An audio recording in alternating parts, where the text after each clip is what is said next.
In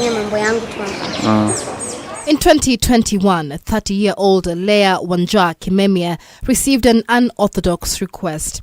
It was a very close family friend, and she was very desperate. She has tried all procedures and she wouldn't get the baby.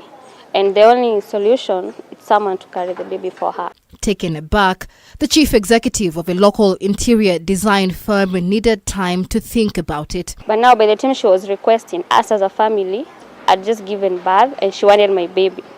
She came and talked to my mom. Because me, I was young, I gave birth at 21 years. I'm really concerned about women in the society, more especially mwanamke mwenye hawezi kupata mtoto. The mother of one has finally made up her mind to be a surrogate mother, effectively joining a growing number of young Kenyan women who are renting out their wombs to carry other people's pregnancies. A surrogate maternity is a process whereby you come into a mutual agreement between you and your, I wouldn't call it a client, I would call it someone you're helping. I'm supposed to carry the child for them for 9 months through a process, a hospital process.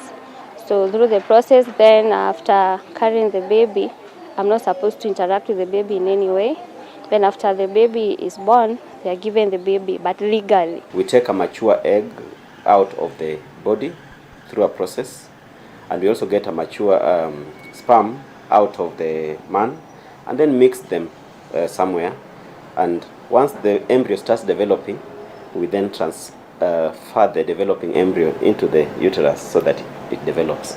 The procedure is undertaken to help couples who cannot conceive. Those who rent out their wombs are known as surrogate hosts, and those seeking a child are often called commissioning parents or genetic parents. A surrogate mother under a surrogacy agreement lays no legal claim to the born child. As soon as birth occurs, the surrogate host surrenders the baby to a commissioning couple, guided by terms of a contract signed between the two parties.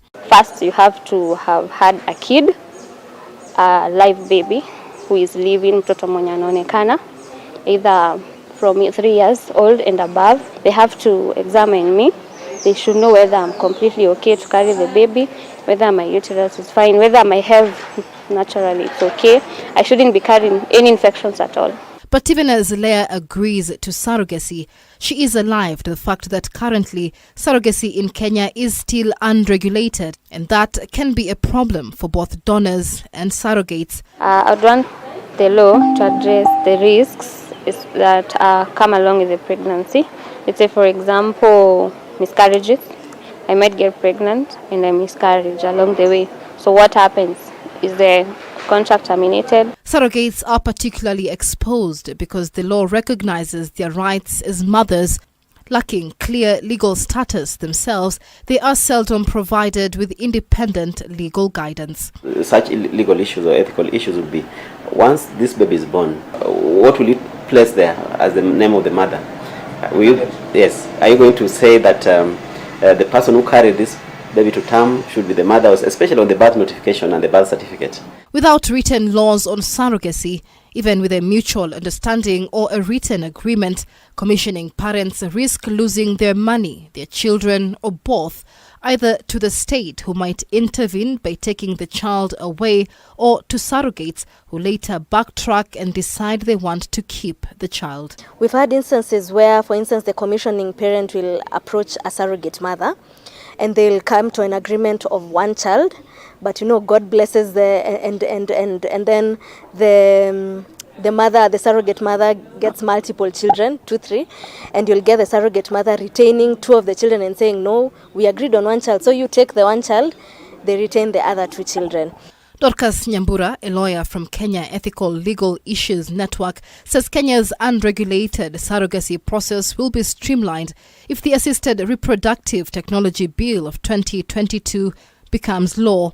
The bill, sponsored by Suba North Member of Parliament Millie Odhiambo, seeks to entrench surrogacy and other assisted reproductive technologies such as in vitro fertilization, commonly known as IVF, into the law and have the processes regulated by the Assisted Reproductive Technology Authority. It says a married couple or a couple cannot make payment to the surrogate mother for that service, except as provided in the bill. So the bill under Section 30 then proceeds to provide 3 allowable costs in terms of surrogacy. Martin Lunalo, the director of Nakuru Sexual Reproductive Health Network, says he supports the bill because it recognizes surrogacy in all its forms. Have a generation to consider as their own family. So I believe that it's good that in such circumstances, as long as people are willing, as long as it's consensual, people give their consent, people agree, and they are willing to sign as per the legalities of having it done. For me, I think it's something that we can still appreciate. The position of the church would not support a bill that is contrary, or it is not right on matters of human dignity. By the time a child has been conceived into her mother's womb, she should be respected and to be left to grow according to God's will, not begin bringing other artificial issues of transferring her and all that. Ni haramu. Kwa mfano inakuwa bibi na bwana hawawezi kupata mimba, kisha baadaye wanachukua mtu mwingine ya kwamba a third party awe ni mwenye kubeba mimba. So kwa hiyo surrogacy inakuwa ni haramu kwa kitu kama hiyo. Amid the debate on regulation, cases of infertility are rising and more couples are turning to surrogacy. The number one cause of infertility in our setup is infections. What we call pelvic infections, sexually transmitted infections, and all that. Another broad cause is what we call hormonal imbalance. One of the most serious cause of infertility among men is infections also. Infections that affect the testes, that leads to underproduction of sperms. The cost for a surrogacy commissioned and carried out entirely in the US can be around $120,000. But in Kenya, the cost can be a quarter of that amount, with the surrogate mother receiving up to $8,000. A number of them would ask for around 200,000, 300,000. I've had one who quoted around 700,000. Remember, as a surrogate, you will basically just be having the womb rented. So then the advantage that comes with surrogacy, to me, is the fact that at the end of it all, there's something I receive. So at the end of it all, I stand to gain. For Leah, the prospect of renting her womb to bring joy to a childless couple has driven her to embrace surrogacy. So me, I'm really concerned, especially for the women who don't have kids out here and they really want to have their own kids. I'm really concerned. I wouldn't mind helping. Michelle Ngele Odhiambo, K24.